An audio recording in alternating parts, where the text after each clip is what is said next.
This video is to show quilting a partial row at the top and at the bottom, doing straight stitches and not jump stitches. So we're going to open QCT up. Select pantograph. We need to set the safe area, so move the machine to the far back left and then the front right. That's created our rectangle that we're safe to sew in. The first thing I'll do is select the ruler. This will be to put my height in there, my width. So move it to the left with where you want the stitching to start. Touch there. Move it to the right to where you want the stitching to stop. Select there and apply measurement.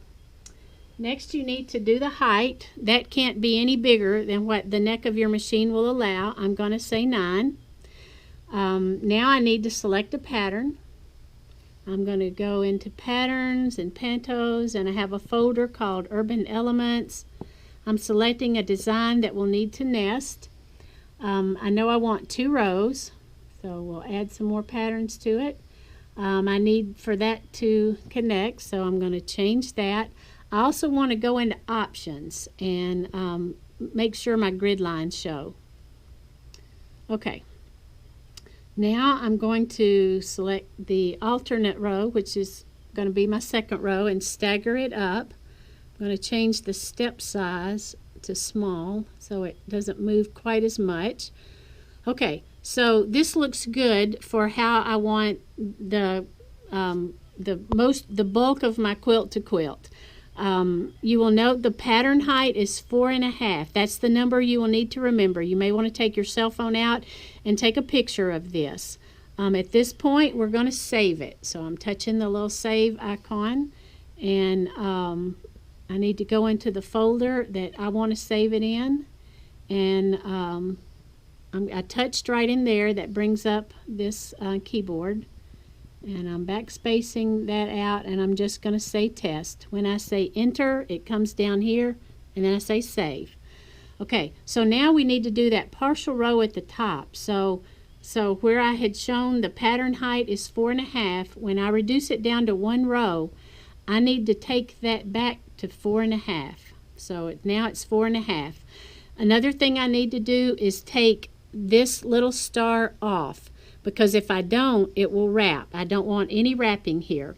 So now I'm going to start moving this up, and I'm going to move it until the part that wouldn't be nested will quilt.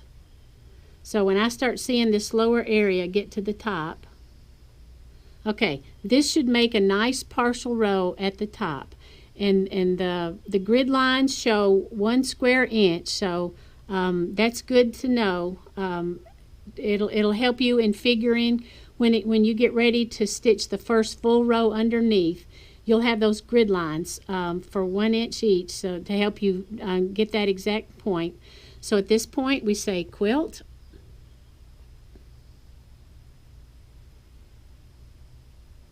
and optimize and remove all. No, we don't want to connect. So now you'll see that little top line, that's a stitch line. That is not a jump line. You can do animate stitching, and it'll show you exactly how it's going to stitch.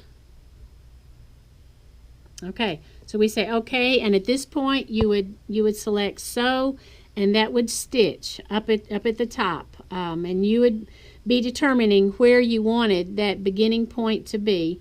So now you've stitched that, so you need to touch that red X and go back into your pantograph screen. At this point, you're going to select the pattern that you saved. So there's the test where we saved it. We're going to say open.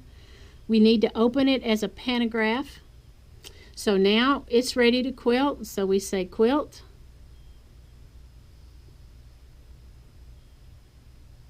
And then you would, using your grid lines, you would determine where your starting point would be on your quilt, and you would be selecting that.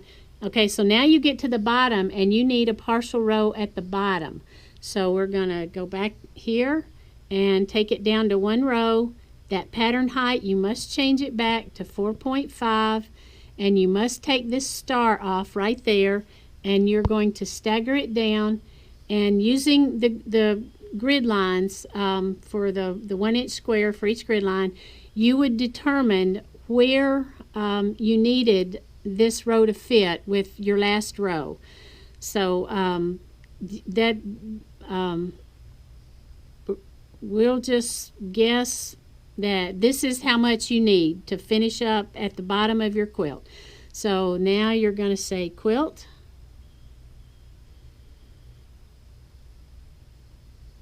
and optimize, and remove all, and no, and say OK. And so now this is what will stitch at the bottom of your quilt. You would have to tell it where you wanted the stitching to start, of course, and then you hit sew, and that's what's going to stitch, and there won't be any jump lines. I hope you found this helpful.